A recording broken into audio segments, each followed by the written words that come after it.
damos paso a la última exposición de este día jueves, dando la bienvenida a la profesora Elena Torregaray, que por primera vez participa en esta Semana de Estudios Romanos, de la Universidad del País Vasco de España.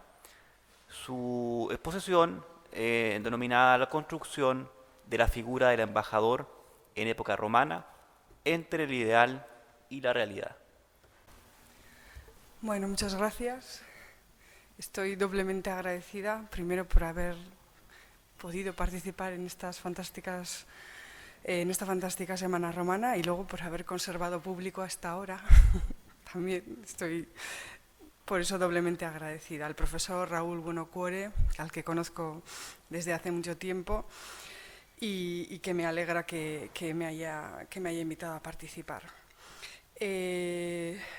Voy a intentar estar a su altura después de su magnífica exposición sobre la diplomacia romana, hablando en este caso sobre un agente diplomático, eso que es la figura del embajador en época republicana, fundamentalmente durante la República Media.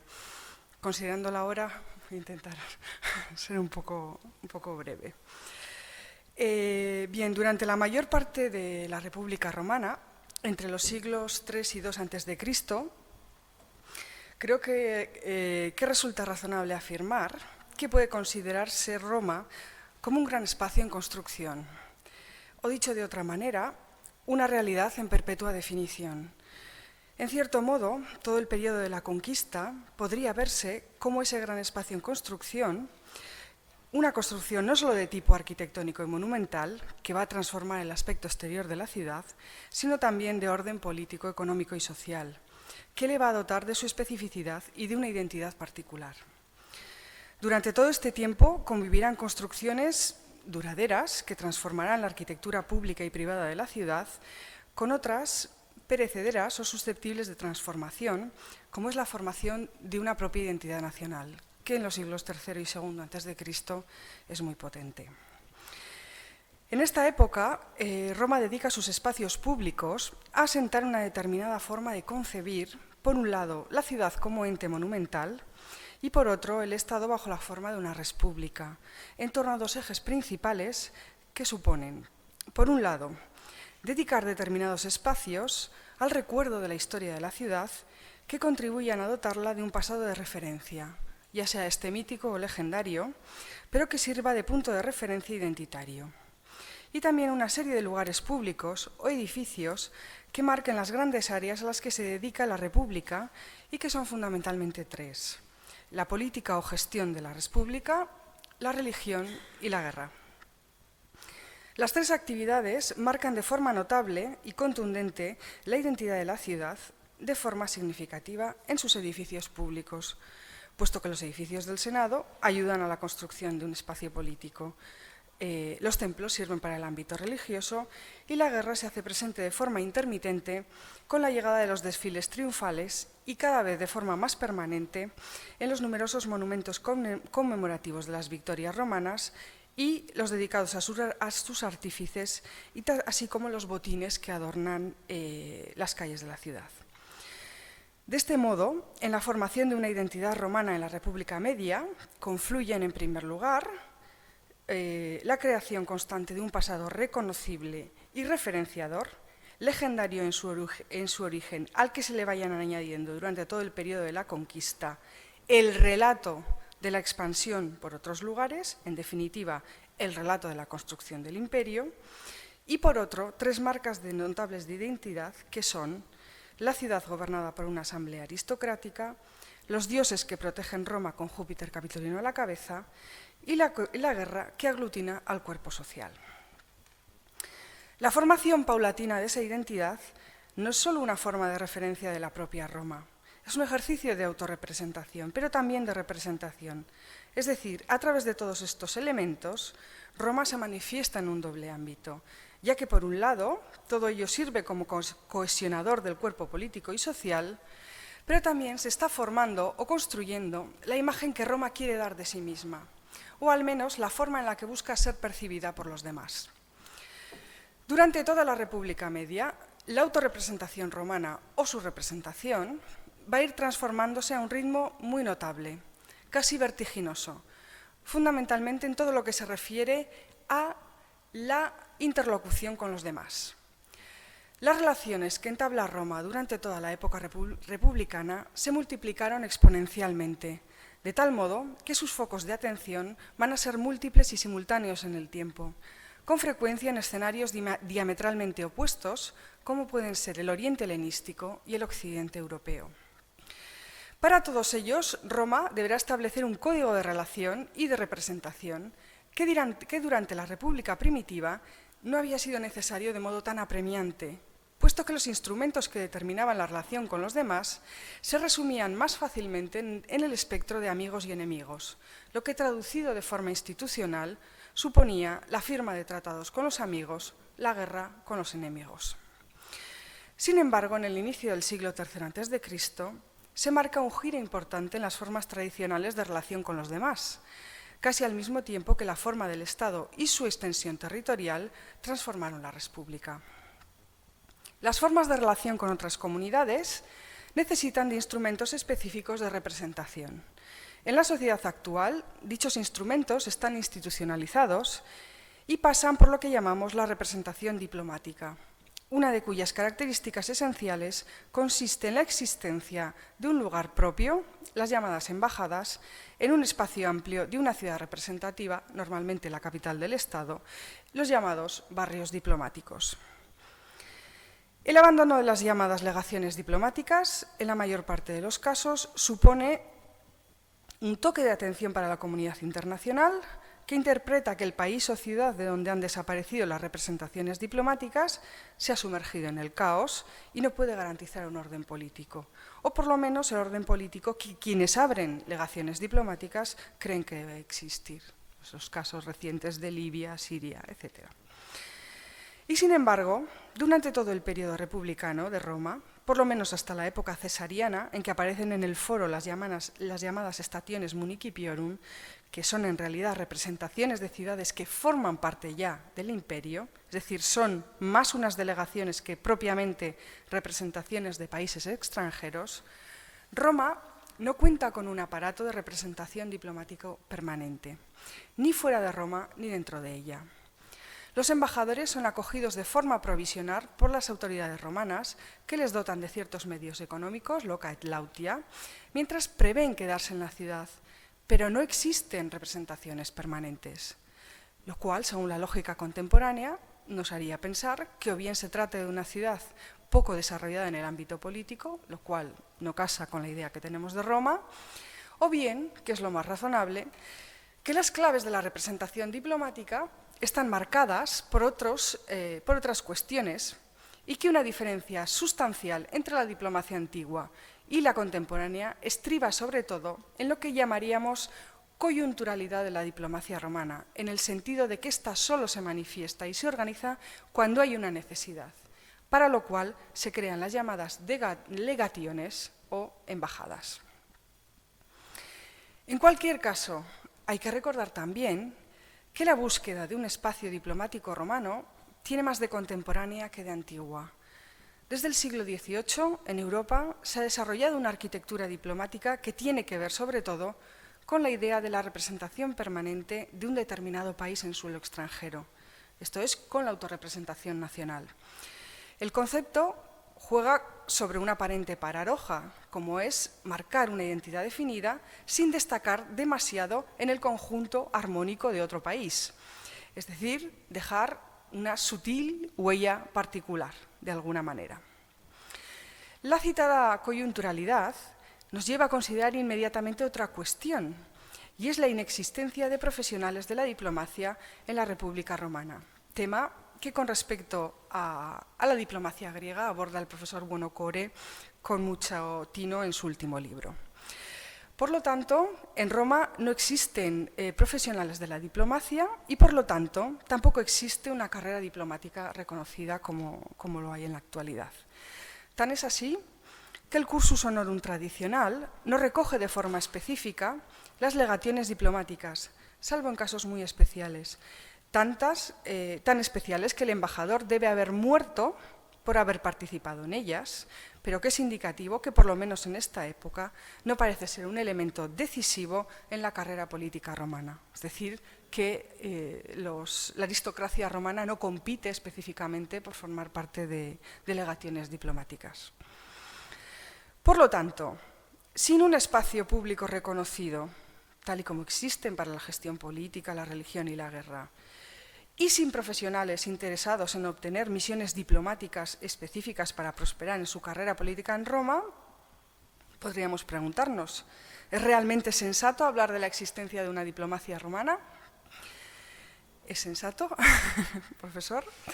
En realidad, la pregunta es completamente moderna, en el sentido ya reflejado con anterioridad de que tratamos de aplicar un parámetro contemporáneo al mundo antiguo.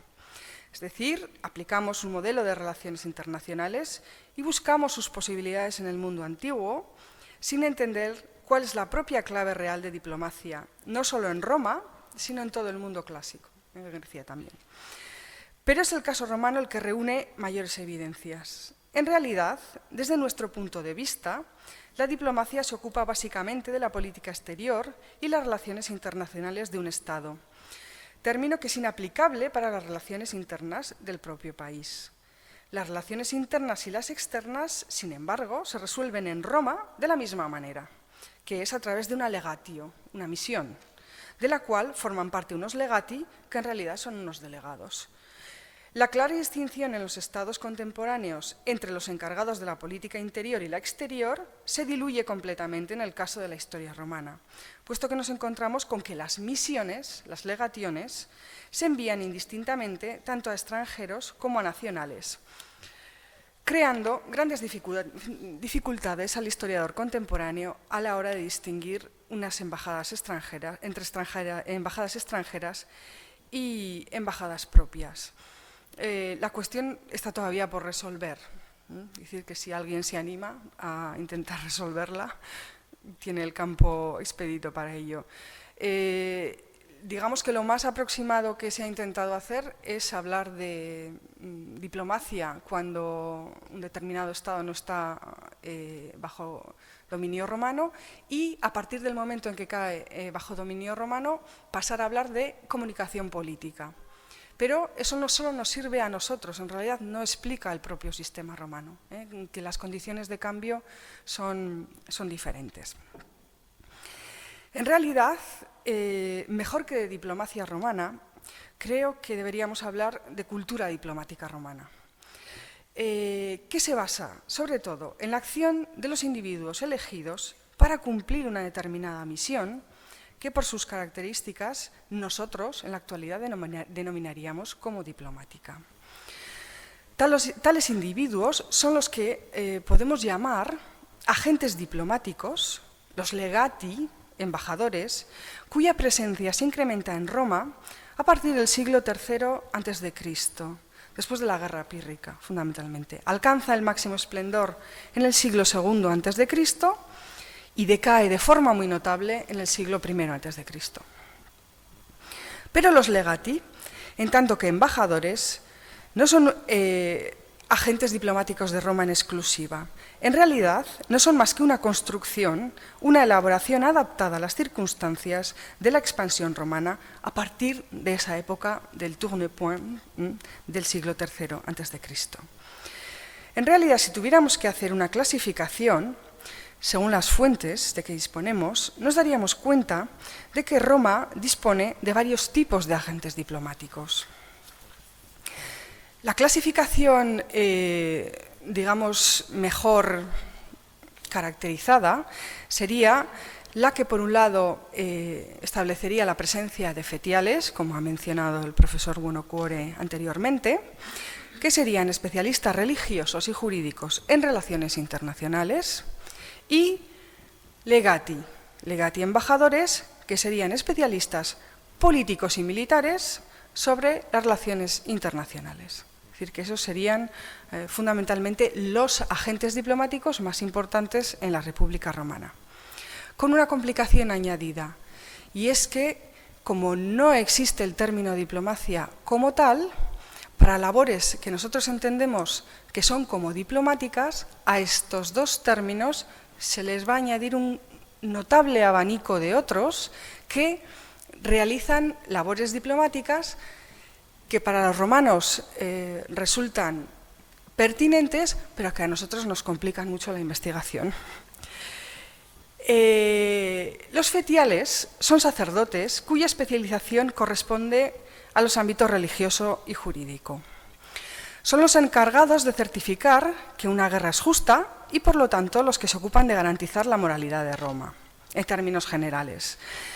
Su ritual es conocido, puesto que buscan reparación por los perjuicios ocasionados al pueblo romano y, en caso de no obtenerla, anuncian y declaran la guerra. Son también los que velan por los votos y juramentos que tienen lugar en torno a la firma de los tratados.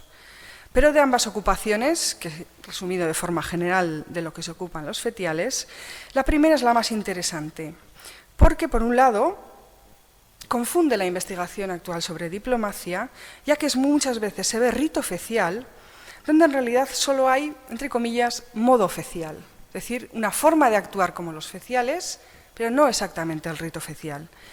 Y, en segundo lugar, porque marca indeleblemente la forma diplomática romana. En última instancia, ese rito oficial podríamos considerarlo como una declaración de ultimátum.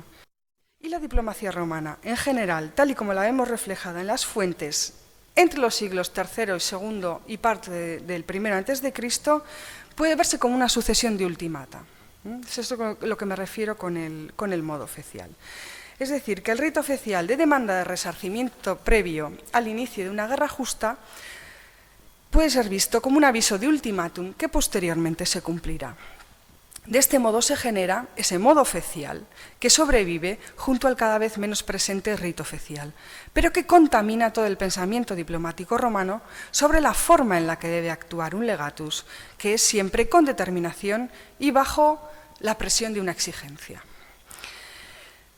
Además de los fetiales, en época, digamos, previa a la eclosión de los legati en el siglo III a.C., aparecen otras categorías que ya he dicho antes que existían de agentes diplomáticos. Los más conocidos son el heraldo y el mensajero. El heraldo, en griego kerix, y mensajero angelos angeloi. En latín, el heraldo, caduceator, que se utiliza exclusivamente para los no romanos, y el mensajero, que suele aparecer bajo la denominación de nuntius, en un contexto fundamentalmente militar, lo cual es muy interesante, ese contexto militar. En principio, cabe pensar que si las palabras son diferentes, las misiones diplomáticas también deberían serlo. Es decir, si tenemos fetiales, legati, angeloi, presbeis, es que cada uno de ellos se dedica a una especialidad diplomática, porque solemos deducir que todo lo que tiene una denominación específica también tiene un contenido diverso.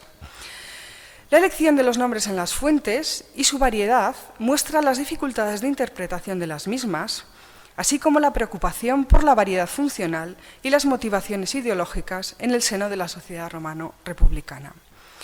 En principio, de forma general, suele proponerse un contexto de guerra para los heraldos y mensajeros y un contexto de paz para los legati. Una diplomacia bajo presión para los primeros y una diplomacia en una situación menos marcada por la urgencia para los legati embajadores. Caracterizando un poco a estos agentes diplomáticos, en concreto el heraldo. Se suele describir a los heraldos como agentes diplomáticos que se definen ya en el contexto homérico, fundamentalmente. Sus funciones serían las de transmitir las órdenes reales, son sobre todo portavoces.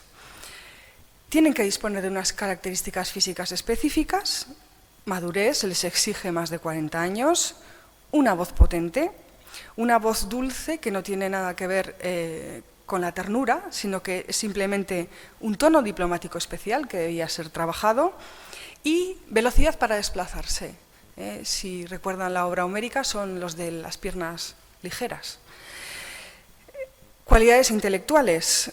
deben ser prudentes y mostrar precaución. ¿Por qué? Porque no tienen medios de coerción. Todo reposa sobre la fuerza de su aparición, de tal manera que el heraldo es sobre todo un agente diplomático con gran vocación teatral. Su presencia simboliza el poder del rey. Tienen un carácter pasivo, lo cual es muy importante. No tienen el derecho de decidir ni de discutir las órdenes, lo cual posteriormente también marca el tipo de diplomacia clásica. Es además un personaje que suele actuar solo, sin acompañantes. Junto al heraldo aparece también una figura en los textos que es más difusa, que no tiene, digamos, un nombre tan específico, que es el del mediador o la mediadora. En latín, el internuntius o internuntia. El internuntius es un intermediario y normalmente suele utilizarse en contextos religiosos para definir la relación entre hombres y dioses. En el caso de internuntia encontramos pocas menciones a esta forma, pero tenemos por lo menos en Juvenal y en Plauto dos formas relativas a la intermediación. En la diplomacia contemporánea, la intermediación se asume, digamos, de una forma habitual. En el caso de la diplomacia antigua, es muy rara la presencia de la mediación. La presencia de la mediación es muy rara porque en el caso de la diplomacia clásica, la posición de superioridad de una de las partes siempre debe estar muy marcada, de tal manera que la posición de intermediación apenas aparece normalmente en la práctica diplomática. Pero en algunos casos sí que tenemos mención de una mediación. Pero no está bien vista por el Estado romano. No está bien vista que los imperatores en alguna manera actúen de mediadores y normalmente cuando se habla de mediación en ámbito diplomático o pseudodiplomático suele reducirse a la intervención de mujeres en misiones diplomáticas que atañen fundamentalmente a romanos. Por ejemplo, el alegatio que las mujeres envían a la madre de Coriolano para que levante el sitio de la ciudad, y en el contexto del siglo I a.C., toda la acción diplomática, entre comillas, entendiendo lo que he dicho al principio, que la diplomacia para los romanos es interior y exterior al mismo tiempo. Por ejemplo, los casos de Fulvia y Octavia, intermediando entre digamos, todos los conflictos de la época. Sabemos también que las mujeres tienen roles de intermediación, sobre todo cuando son esposas de prisioneros, una especie de rol diplomático específico, y el rol, digamos, de mediación por excelencia es el que se asumiría en el famoso rapto de las Sabinas. En este caso no son específicamente romanos, puesto que no son sabinos y romanos, pero digamos que se les interpreta como mediadoras en un ámbito de guerra y de diplomacia, si se quiere. El tema es relevante porque en el caso de la diplomacia romana hay pocas veces que las mujeres aparezcan como agentes diplomáticos. Es prácticamente es muy raro, así como en el mundo helenístico no sucede, en el caso, es decir, hay más mujeres dedicadas a diplomacia, en el caso romano no es así. Un ejemplo excepcional sería el de Cornelia, la hija de Escipión africano y madre de los Gracos, que fue pedida en matrimonio por Ptolomeo VI, Filometor, según Plutarco. La anécdota ofrece dos particularidades. Por un lado, si queremos interpretar aquí un papel de mediación, sería entre una mujer romana y un soberano extranjero, cosa que era extrañísima y que no solía pasar. Y, en segundo lugar, introduce en las costumbres diplomáticas romanas el matrimonio, cosa que también, aunque era habitual, digamos, en los reinos helenísticos, era absolutamente extraña a las costumbres romanas. Es decir, eso nos va a dar una especificidad de las características de la diplomacia romana. Hay otra posibilidad también de agentes diplomáticos en Roma, los que pueden encontrarse sin nombre, pero asociados a un verbo que se llama, que es el verbo mitere, enviar, es decir, los enviados. No tienen una denominación, sino que aparece, digamos, un sustantivo en torno a ese verbo. Los enviados serían para nosotros. Muchas veces en nuestras fuentes encontramos expresiones asociadas a ese verbo enviar, pero sin la palabra ni legatio, ni embajada, ni legationes. Estas expresiones suelen ser utilizadas normalmente en un contexto de diplomacia militar y están asociadas al envío de representantes de pueblos locales o de comunidades locales. Estos enviados, que son no romanos, pero que los romanos eligen y envían, deben servir de exempla, de modelos de éxito, y su situación privilegiada con respecto a Roma debe persuadir a sus compatriotas de reunir la alianza romana y de pasarse al campo de los romanos. Son embajadores a causa de su origen, es decir, son elegidos por su origo.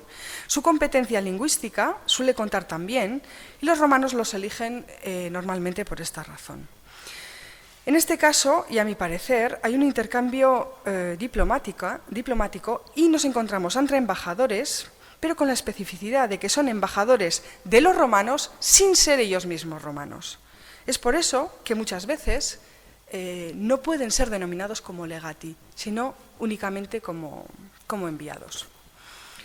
Todos estos agentes podrían realizar tareas diplomáticas, pero les faltaba una competencia que va a ser fundamental a partir del siglo III a.C., que es la facultad de negociar representando a Roma. Para eso va a ser necesario promover la figura de un embajador, y ese embajador va a ser un legatus con una misión diplomática. ¿Cómo se convierte uno en embajador en Roma? Pues bien, una vez que el Senado ha decidido enviar una embajada, empiezan a preguntar sobre los posibles participantes en la misma.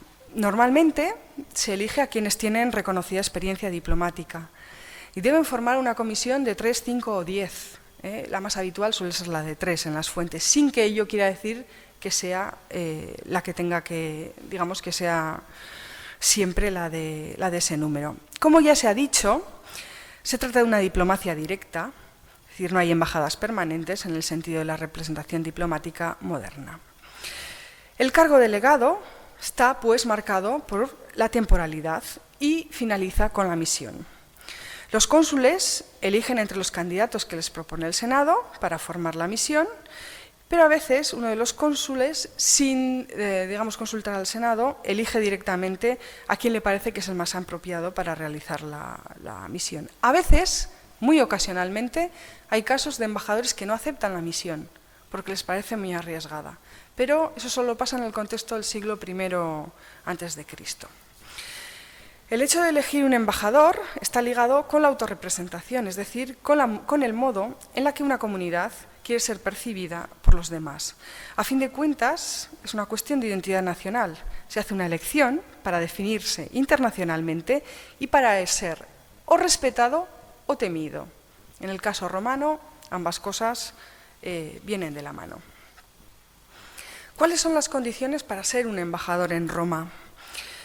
Para ser embajador en Roma hay que combinar el saber y el saber hacer, lo que los franceses denominan el savoir-faire, que es un poco diferente.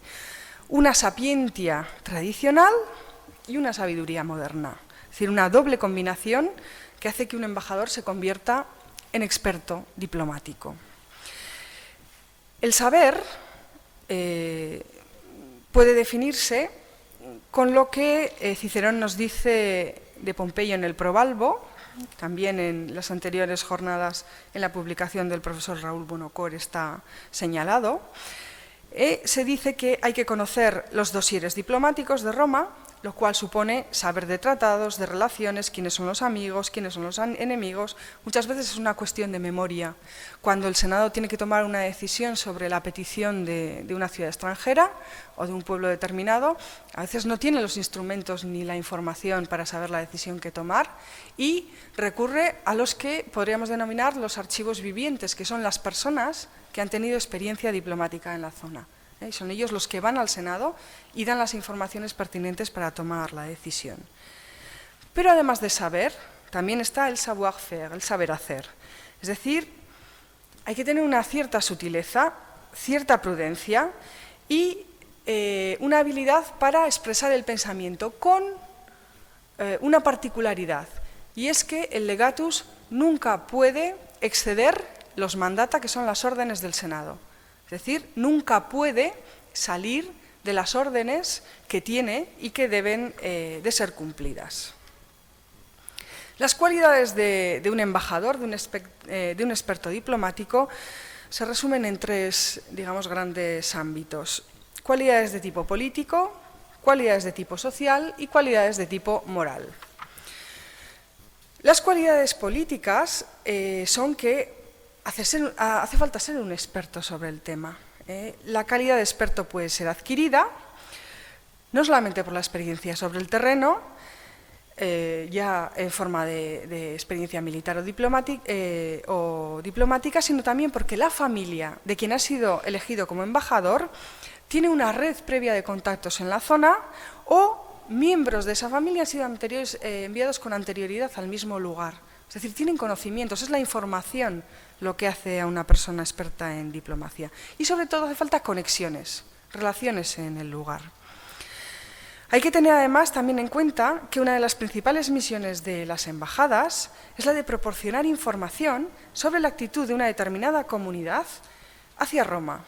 En ese caso, esas redes de contactos son fundamentales. También, entre las cualidades políticas, hay que saber hablar, hay que ser un experto en oratoria, para que esa limitación de los mandata del Senado no quede en una simple formulación una y otra vez del mismo discurso, sino que haya una cierta vocación de suader, es decir, de persuadir. Muchas veces, cuando se ve a Tito Livio explicar las giras de los diplomáticos por Asia, fundamentalmente, Tito Livio dice: los embajadores repitieron las órdenes del Senado, pero tenían un cierto margen de actuación porque en función de la mayor o menor hostilidad de la Asamblea tenían que emplear una u otra habilidad retórica. Y podían persuadir, pero con límites. Hay que tener también cualidades sociales. Tito Livio habla muchas veces del maximus natus, es decir, el más antiguo para definir a quien está a la cabeza de la legación. En el siglo I a.C. empiezan a formar parte de las legaciones de las embajadas personas cada vez más jóvenes y muchas de esas embajadas fracasan. Y cuando las embajadas primeras fracasan, lo que se achaca a la juventud de los componentes, y esa juventud es sinónimo de inexperiencia, la siguiente legatio, la siguiente misión, está compuesta de personas de más edad. Pero se prueba también a ver si la juventud es una virtud diplomática y parece que no funcionó. También pertenecer a una élite, a una aristocracia, que los interlocutores de Roma van a respetar, en primer lugar, en función de su condición social. No puede ir cualquiera a una misión diplomática. Los propios romanos también se enfadan cuando los cartagineses envían jóvenes que no saben nada de los tratados que ha firmado Roma y que además no son nadie en Cartago. Es decir, les parece una falta de respeto. Con lo cual es necesario también una cierta pertenencia a la aristocracia romana para que los interlocutores se sientan respetados por quienes han sido enviados. Incluso muchas veces los interlocutores extranjeros piden específicamente determinadas personalidades que conocen de Roma, normalmente por sus victorias militares, el caso de los Escipiones es el más claro, para que sean sus interlocutores en Roma, porque son ellos los que les merecen mayor confianza, bien porque han oído hablar de su reputación militar, bien porque saben que miembros de su familia estuvieron con anterioridad en la zona y tuvieron buena relación con ellos. Esta selección de embajadores por parte de los interlocutores extranjeros solo va a producirse entre los siglos III y II a.C. En el siglo I a.C. y durante toda la etapa imperial, esa prerrogativa, digamos, de los extranjeros va a desaparecer, porque la superioridad de Roma en el contexto diplomático va a ser aplastante. Sin embargo, la selección, otra vez, de los interlocutores extranjeros de embajadores romanos va a volver a producirse a partir de la Antigüedad tardía, siglo III, IV, V después de Cristo, pero como una muestra de debilidad de los romanos. Es decir, los interlocutores extranjeros no aceptan la interlocución del emperador porque les parece débil y señalan ellos mismos quiénes son los hombres fuertes de la sociedad romana. Un caso muy interesante para ver cómo la diplomacia puede servirnos para el estudio de la política romana. También el embajador debe tener cualidades morales, puesto que tiene que encarnar la dignitas del pueblo romano. No puede ser cualquiera. Polibio critica a una de las embajadas romanas diciendo, de forma metafórica, que no tiene ni cabeza, ni pies, ni corazón. Es decir, porque dice que mandaron a una persona sin conocimiento, sin empatía y encima sin piernas. Es decir, que uno estaba enfermo y ni siquiera podía desplazarse físicamente. Es decir, que la embajada tiene que reunir condiciones para realizar su trabajo. En este punto quería hablar también del problema de las fuentes, pero como antes en la intervención con el profesor Buonocuore ya lo he explicado, es decir, que nuestras fuentes son una versión negativa de la diplomacia, creo que siempre hay que tenerlo en cuenta cuando examinamos las cualidades morales que se les requieren a los diplomáticos romanos, que normalmente las tienen altísimas por contraposición a los enviados extranjeros, que son normalmente la encarnación opuesta de todas las virtudes romanas. Hay un subgrupo en la práctica diplomática que sería la práctica diplomática en el ámbito militar, sobre el campo de batalla. En este caso las cosas varían un poco, puesto que es el imperator quien elige entre los miembros de su consilium o de la cors, entre sus hombres de confianza. Normalmente suelen ser oficiales del ejército, centuriones. Los centuriones son los que realizan la mayor parte de las tareas diplomáticas. Se ve en el caso de Hispania, se ve en el caso de Asia y, sobre todo, en época imperial. Si pueden leer las historias y los anales de Tácito, se ve cómo los centuriones acompañan muchas veces a las personas que llegan a los campos romanos y son enviados también en misiones diplomáticas. Plauto dice que estos hombres suelen ser primores viri, es decir, los principales de entre los que están en el entorno militar del imperator. Sobre el campo de batalla, la frontera entre legatus y nuntius, el mensajero, no es muy clara y habría que distinguir muchas veces entre lo que es la transmisión de un anuncio, o sea, el rol del mensajero, y una verdadera negociación. Muchas veces no está muy claro en el ámbito militar porque no tenemos todo el desarrollo de la cuestión, cómo se produciría de verdad. Y eso nos complica bastante la investigación. Los legati también deben desarrollar habilidades paralelas, lo que se llama la diplomacia secreta. Polibio señala cómo los embajadores romanos se extrañan porque normalmente son muy bien recibidos por los reyes helenísticos en privado, mientras que en público tienen otra actitud. Es decir, normalmente en el palacio, en conversaciones más o menos privadas con los embajadores romanos, los reyes helenísticos suelen mostrar una disposición favorable hacia Roma o hacia la negociación en determinado punto, y sin embargo, en presencia de toda la corte, su disposición es diferente. La clave está en lo que he dicho al principio, es decir, que la diplomacia clásica se marca en un terreno de juego muy específico y en el que uno de los interlocutores tiene que mostrar siempre públicamente su superioridad. Por eso, a veces, aunque uno esté en una posición que no es estrictamente de superioridad, tiene que hacer o aparentar que esa superioridad existe. Por eso existe ese doble juego diplomático entre lo que aparece de verdad delante de la gente y las maniobras secretas. Y los romanos, normalmente, cuando las aceptan, es que se encuentran en una cierta posición de debilidad también, lo cual nos serviría para trabajar mejor sobre la forma en la que se hacen las alianzas en Roma, etc. También hay que tener en cuenta que el hábito de la diplomacia secreta, no tanto secreta, sino de segundo nivel o privada, era bastante normal en Roma. En Roma, leyendo las comedias romanas, se ve como muchas veces los embajadores no confiaban excesivamente en la respuesta que iban a obtener del Senado si previamente no habían hecho lo que se llama una ronda de contactos con las personas más influyentes de la ciudad. Ronda de contactos que solían hacer presentándose por las mañanas en el atrio de las casas, etcétera, como los clientes habituales, o si no, asistiendo a toda una serie de banquetes que se celebraban al anochecer en la ciudad de Roma, hasta el punto de que en bastantes fuentes se asocia la palabra embajador extranjero un poco como parásito social, es decir, una persona que va de banquete en banquete buscando algo. Y también esta diplomacia paralela o secreta o privada solía producirse cuando el Senado rechazaba las proposiciones de los legados y estos no podían volver a casa con las manos vacías o con un fracaso.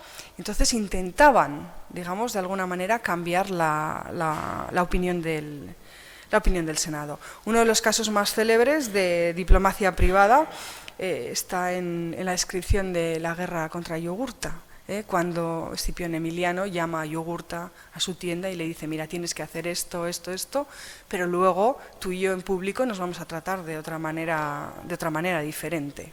Esa doble, digamos, diplomacia existe de alguna manera.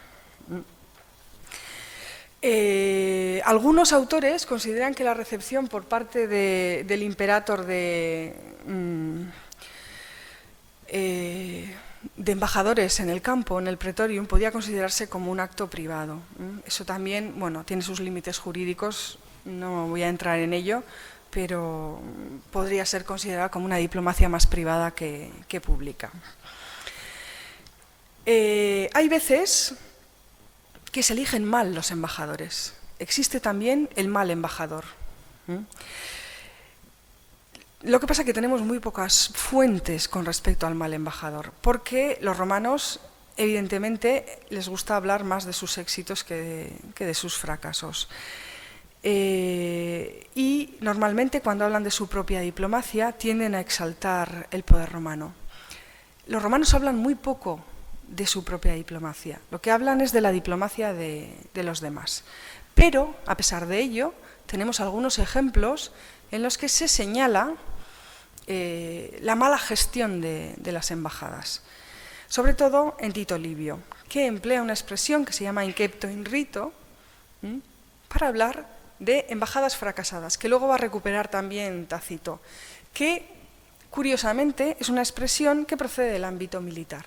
Es decir, que guerra y diplomacia, como decía el profesor Bonocourt, están muy ligadas en el sentido de que la misma expresión para hablar de un fracaso militar se utiliza también para hablar de un fracaso diplomático. Y con respecto al ámbito jurídico, Quintiliano habla también de la male gestae legationis, es decir, de la mala gestión de legaciones. Pero en este caso solo castigadas por los griegos. Los griegos sí que tenían una alta expectativa con respecto a sus embajadas. Suponemos que en el caso romano las embajadas fracasadas serían castigadas de alguna manera, pero la verdad es que no tenemos datos específicos de ese fracaso. Es más, los ejemplos de embajadores más relevantes que tenemos son embajadores que a pesar de que fracasan, se dejan la vida en el intento. Es decir, no se puede volver a Roma fracasado, se puede volver fracasado y muerto, pero no fracasado y vivo. Porque generalmente suele imputarse al embajador los resultados de una embajada mal llevada. Las causas por las que una embajada no tiene éxito pueden ser a causa de la juventud de los embajadores, como ya he citado antes, que es un sinónimo de desconocimiento, por la arrogancia, que es inherente a la juventud, porque las personas no son adecuadas a lo que se les ha encargado, y por la falta de discreción de los embajadores, es decir, porque no alcanzan a cumplir, digamos, los mandata del senador. Por último, a lo largo del siglo II y I a.C., en las fuentes literarias asistimos a un esfuerzo por prestigiar el cargo de embajador. ¿Por qué? Porque se ha creado en el siglo III a.C. Digamos que la aristocracia romana no pelea, no compite por entrar en las misiones diplomáticas que cada vez son más numerosas, pero que también muchas veces son arriesgadas.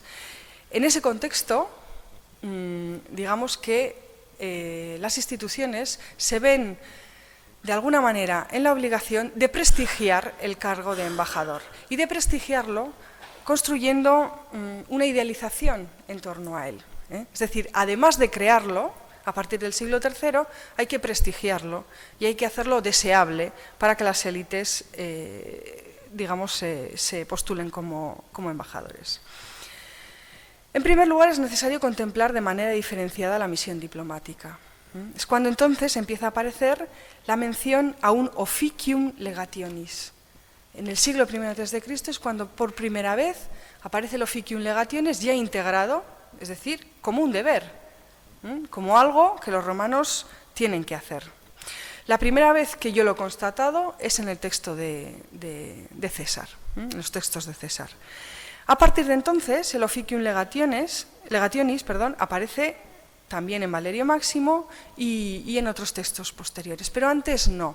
Es decir, es una misión, en el siglo III, en el siglo II, pero bueno, es una misión que se puede aceptar o no. En el siglo I es una misión, es un officium, es un deber, es algo que hay que hacer. La sociedad romana empieza a considerar la legatio como un deber, y esto implica que forma parte de las tareas normales del ciudadano, cosa que antes era excepcional. Empieza a presentar un carácter que no tiene, que es más bien ordinario, que intentan que forme parte de ese cursus honorum. Empiezan además a hablar de la legatio como un munus, es decir, como una carga, como algo que debe hacerse. Algo que caracteriza específicamente a la diplomacia romana, a diferencia de lo que es en Oriente, donde la legatio, la embajada, no es una carga, sino que es un honor. En el Occidente todas las leyes hispánicas, de IRNI, etcétera, nos muestran cómo el munus legationis, es decir, la carga de la embajada, es algo que se debe cumplir. El nivel de representación que se exige a estos embajadores es alto, puesto que deben obtener el reconocimiento y el respeto de los interlocutores. Para obtenerlos, normalmente se les elige entre los mejores aristócratas romanos. De su conducta diplomática se sacan exempla para la posteridad. La legatio, para ser ejemplar, debe suscitar la imitación y la emulación.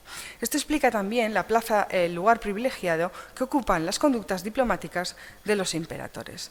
Es decir, no solo tiene que convertirse en un officium, sino que además tiene que ser un exemplum de comportamiento. Eso se va a conseguir fundamentalmente a través del ejemplo que los imperatores producen en sus misiones diplomáticas, pero también a partir de los exempla que los miembros de la aristocracia promueven en determinados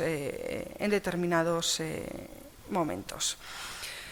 De esta manera van a ir produciéndose una serie de exempla históricos, de modelos históricos asociados a comportamientos diplomáticos con los principales aristócratas de las familias romanas. Por ejemplo, los Escipiones, Emilio Paulo, Tiberio Sempronio Graco y Popilio Lenate.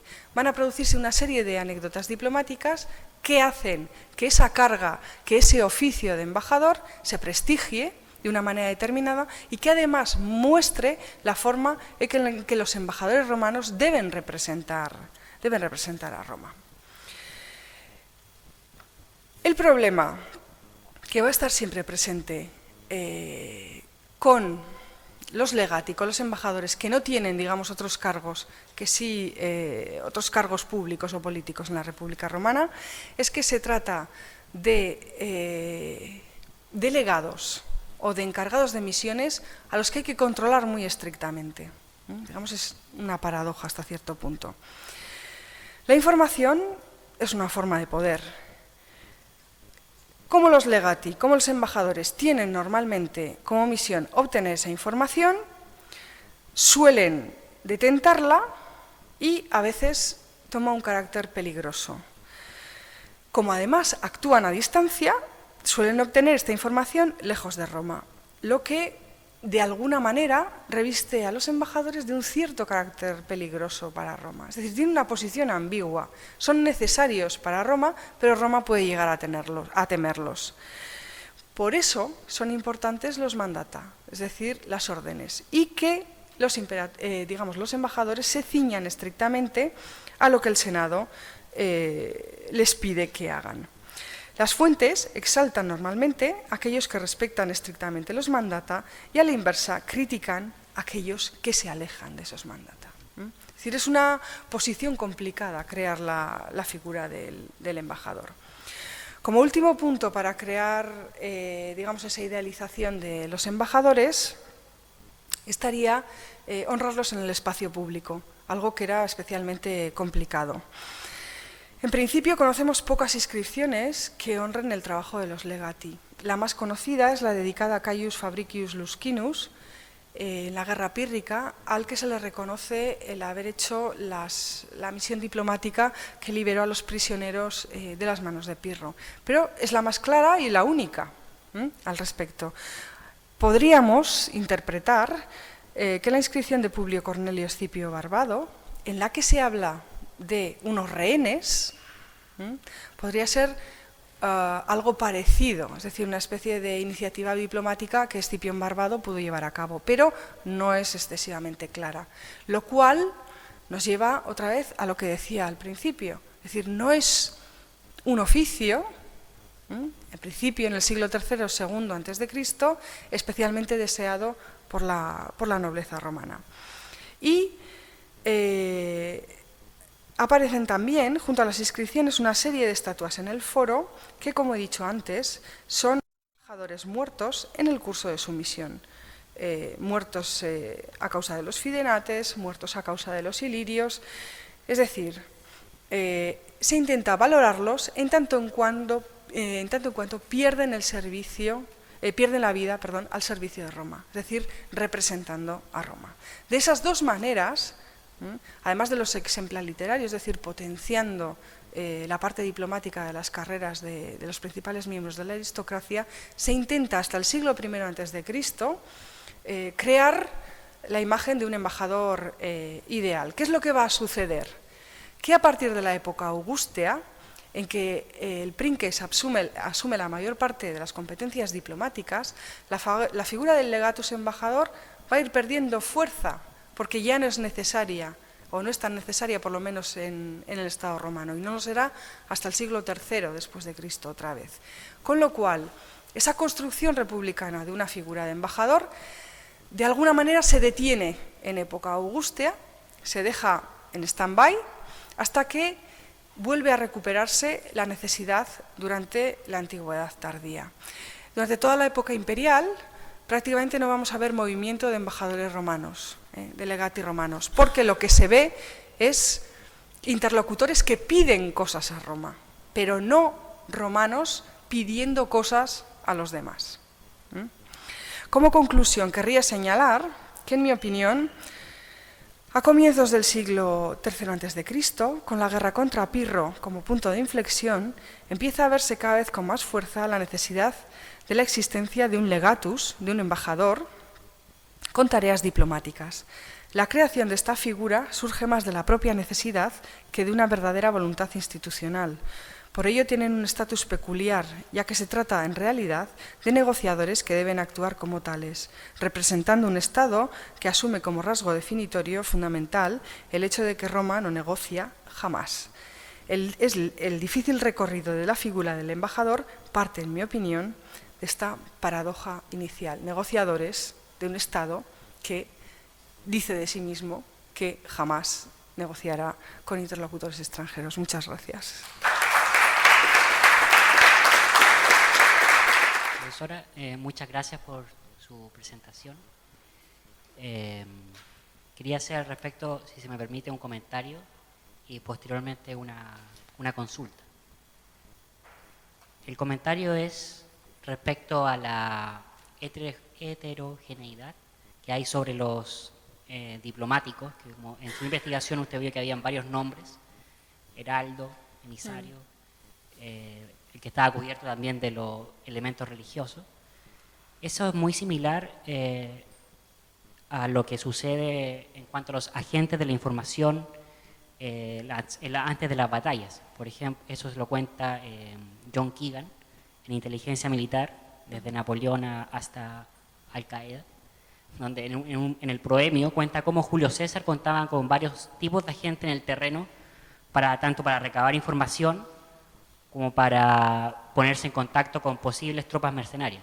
Entonces también estaba similar a esta diferenciación entre varios tipos que uno los ve, son distintos los nombres, pero lo que hacen es muy similar. Y la consulta tiene que ver con el hecho de que, dado que las empresas, las embajadas, mejor dicho, eran muy peligrosas, eran algo arriesgado, aquellos que sobrevivían, que tenían éxito en estas empresas, tenían cubiertos en esta idea de la idealización de lo que estaban haciendo. Se les daba una interpretación como, ya que sobrevivieron, les resultó, eran hombres virtuosos, se interpretaban como que eran hombres virtuosos, hombres favorecidos por la fortuna, que era tan importante tanto en la guerra como en la diplomacia. Bueno, empiezo por el final, por la consulta. Bien, la cuestión es que la diplomacia, digamos, sí que es cierto que las misiones son peligrosas, que no, digamos, todo el mundo no estaba interesado en aceptarlas, pero no era posible rechazarlas dignamente. Es decir, había que asumirlas. Pero, como se trata de un deber, tampoco tenía una connotación de gloria especial. Es decir, no es algo añadido, un extra que se hacía a favor de la República, sino que es algo que se tenía que hacer. Toda la discusión de las Filípicas de Cicerón en torno a si se tiene que dar o no estatuas a los embajadores, por haber completado su misión o no, es porque se dice que solo se va a dar un homenaje a los embajadores que, aunque hayan fracasado, hayan caído en representación de Roma, pero no por tener una misión diplomática, sino porque han muerto al servicio de Roma. Es decir, que se les da el mismo estatus que a un soldado. Hay una tensión constante durante toda la República entre el hecho de que los embajadores son necesarios para negociar, de alguna manera, y la autorrepresentación que Roma se hace de sí mismo como un Estado lo suficientemente fuerte como para no necesitar de negociadores. Es decir, es como si los necesitaran, pero tuvieran que negarlos de alguna manera su existencia. Existe esa paradoja. Y el temor también de concederles un poder al margen del político y el militar, que sería diplomático, que es el poder de la información. Cada vez que se necesita información sobre una cuestión relevante para el Senado, se les llama al Senado. Si los legati y los embajadores empiezan a detentar información por su cuenta, ya no se les puede llamar al Senado, sino que sería el Senado quien tendría que ir donde ellos. Es decir, se invierte la posición de fuerza. Con respecto es verdad, lo de los exploradores que antes de la batalla recaban información. Y en el caso de César hay una cuestión que en fuentes diplomáticas precisamente no es el más diplomático ejemplo, porque César es el aniquilador por excelencia. Es decir, ese sí que no negocia jamás. Entonces, digamos que probablemente son recabadores de información, pero no sé si en ese recabar información eso exige tarea diplomática, es decir, negociación. Es decir, la información se obtiene o no se obtiene, se extrae o no se extrae por los métodos expeditivos que aconseja César. Pero digamos que no es una persona dada a la negociación y que forma parte en su rivalidad con Pompeyo, de su exemplum negativo. Es decir, porque Pompeyo es todo lo contrario.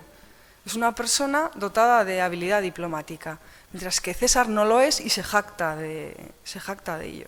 Me parece completísimo, hiciste una muy linda presentación. Sobre eso quería hacerte algún comentario. Es cierto que las embajadas, sobre todo en la primera etapa, la primera república, así, no está para nada definido, no existe término, en fin.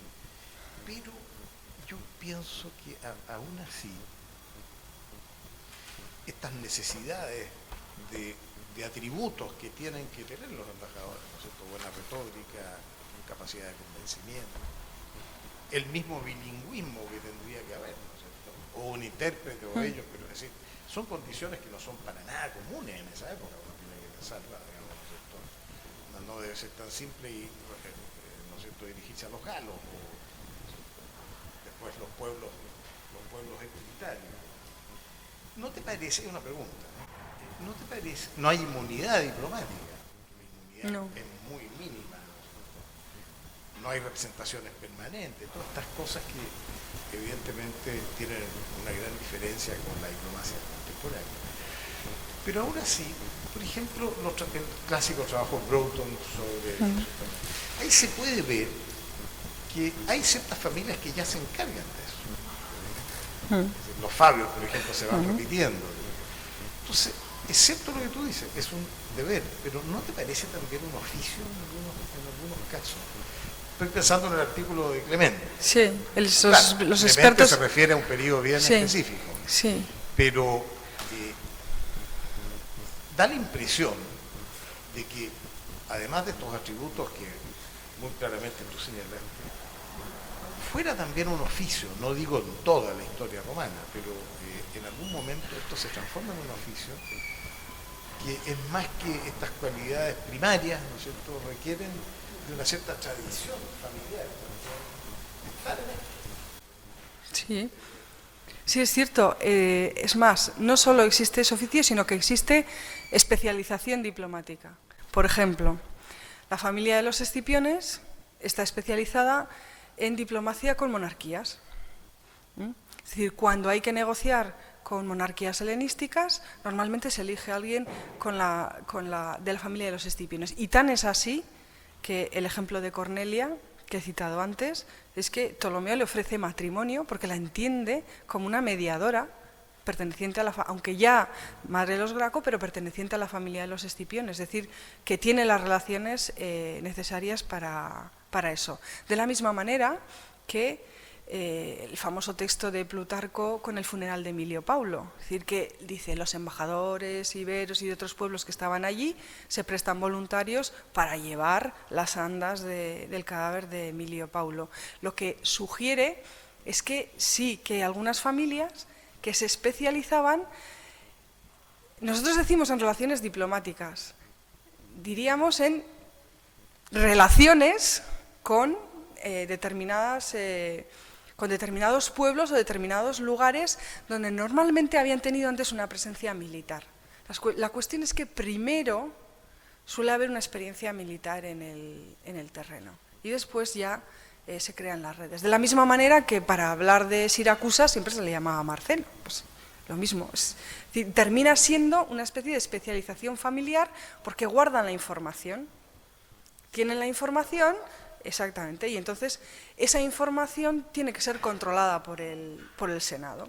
Pero aún así, todos estos legados son nombrados por el Senado. Sí, son Por lo nombrados tanto, por el son Senado. personajes de la confianza del Senado. Claro, pero cuando normalmente se dice, bueno, hay que mandar una misión a Iliria y el Senado no lo tiene, el cónsul no lo tiene muy claro, pregunta al Senado y dice, bueno, aquí quién sabe de Iliria, porque claro, cualquiera no puede ir a Iliria. Entonces aparecen o no aparecen y a veces eligen a personas que están dispuestas a ir a Iliria o que en ese momento no tienen otras cargas relevantes. Y entonces se puede ir a Iliria. O a veces, si no hay una guerra próxima en perspectiva, o botín, pues tampoco les apetece ir en misión diplomática a según qué sitios, ¿no? Eso, lo que pasa es que las fuentes no nos lo cuentan específicamente todo. Eso lo sabemos a partir de cuando se habla de la inadecuación de los embajadores a la misión diplomática. Ahora, a propósito de lo que hablaba de las familias con especialidad, me acordé de el cónsul general de India en Brasil, que es mi amigo Yogeshwar Varma, pertenece a una casta especializada en diplomacia hace siglos. Bueno, pero lo que te iba a decir es que en el caso griego, además del Kerix y del Angelos, me parece que muy más importante es el Theoros, que es el legado que tiene funciones de hacer consulta, no solamente lo que la palabra indica, que el que va a observar, contemplar, pero el papel que tiene, por ejemplo, representado en la figura de Creonte en el inicio del Edipo de Sófocles. Es el Theoros de Atenas que va a Delfos y retorna con un mensaje. Y como está en una tragedia, como es natural, hay una visión muy crítica de esa mediación diplomática de Creonte, que sospecha de haber corrompido el mensaje. Así que había en la democracia una sospecha de que esos theoroi pudieran interferir por ganas por el poder, por golpe, por alguna... Eso era un tema en la democracia. ¿Cómo esos mediadores de informaciones podrían hacerlo? Además, era una de las atribuciones de los britanes recibir los legados, los theoroi que venían de otras ciudades. Y por veces llevaban esos theoroi que venían de otras islas a la Bulé, incluso con una convocación extraordinaria. Eso Aristóteles lo cuenta en la Athenaion Politeia. Y un gran problema era que en nombre de quién iban a actuar los theoroi si la ciudad al final era el pueblo.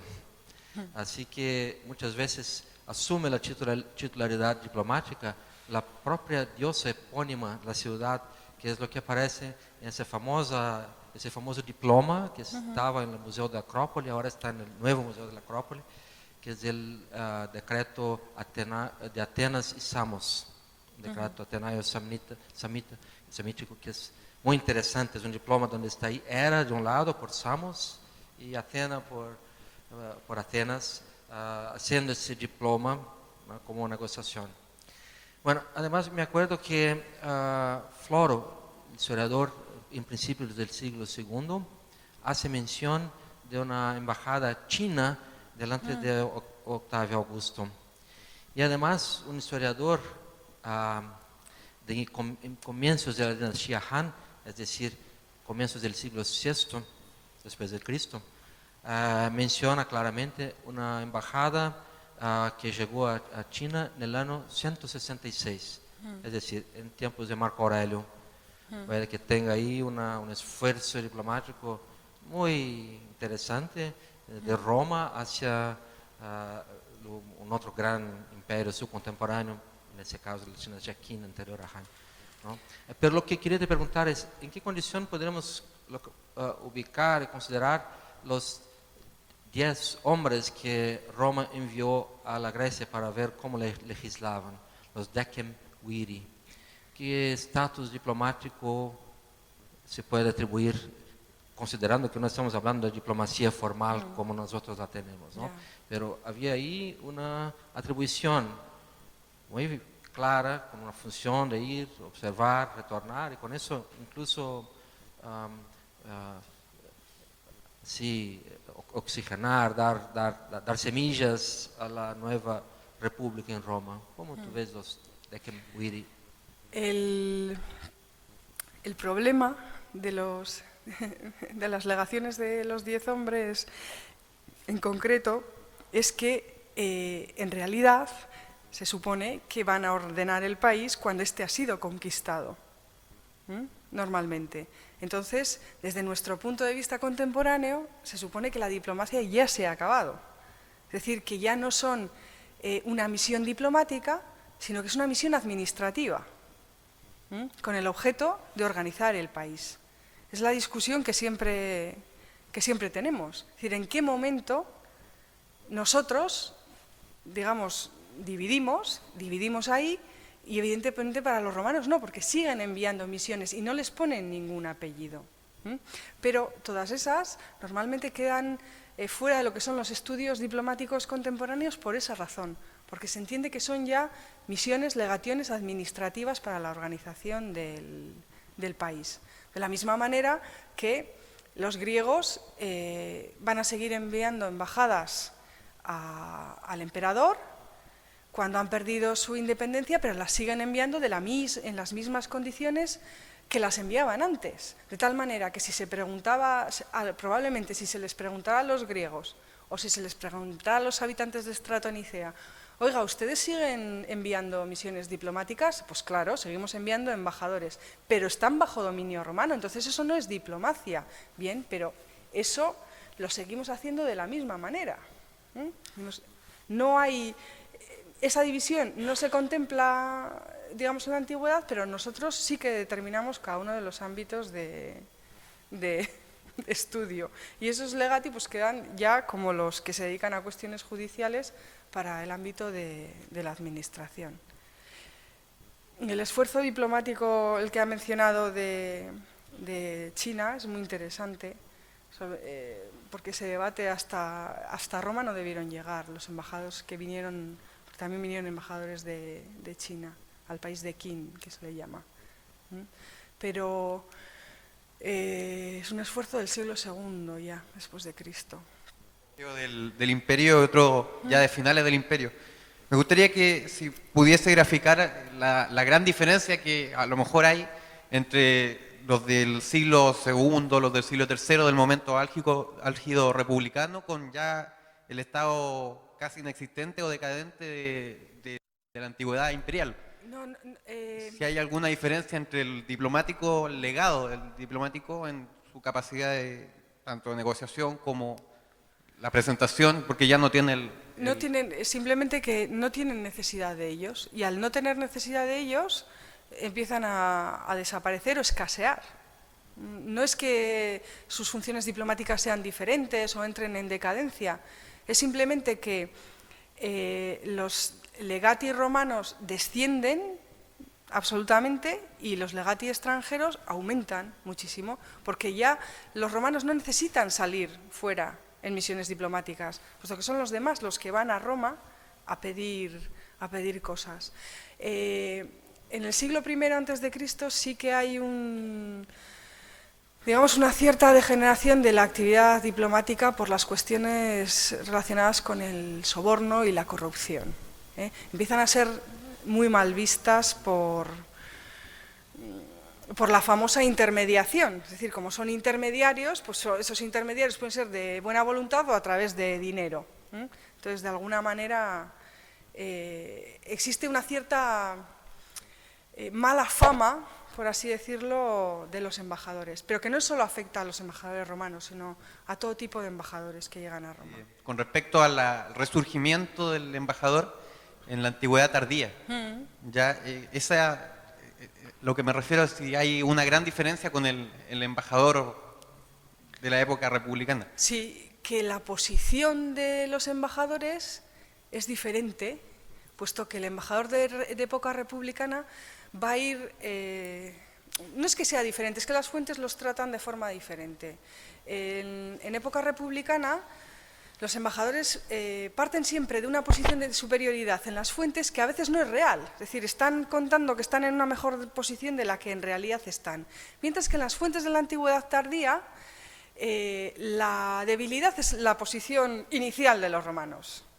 Es decir, cuando se habla de que son los extranjeros los que eligen a los embajadores romanos, lo que se está en realidad es criticando la institución del princeps, que no tiene la suficiente representatividad como para que ni los interlocutores extranjeros le respeten.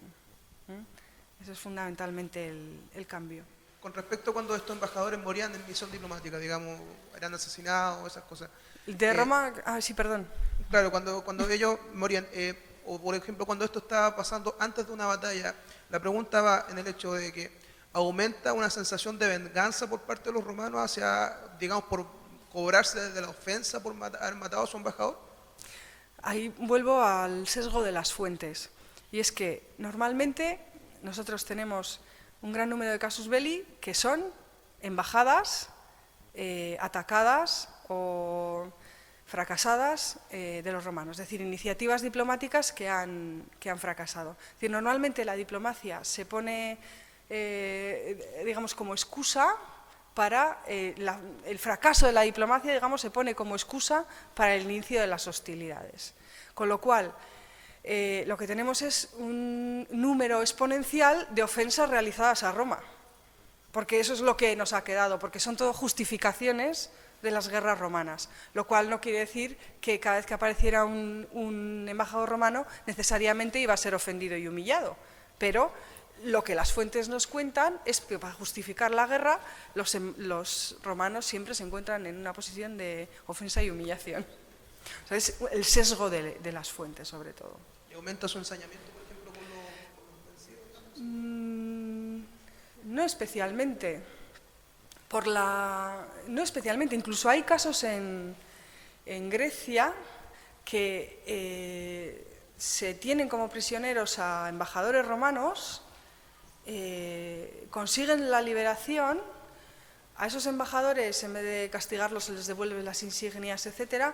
Y luego, en realidad, no hay especial ensañamiento con aquellos que han realizado que han detenido a esos embajadores. Hay que tener también en cuenta que muchas veces los romanos, aunque se sintieran ofendidos y humillados, tampoco podían, digamos, entrar a saco en todos los territorios. Eso también lo enseña la historia diplomática, la forma en la que se trata a los embajadores.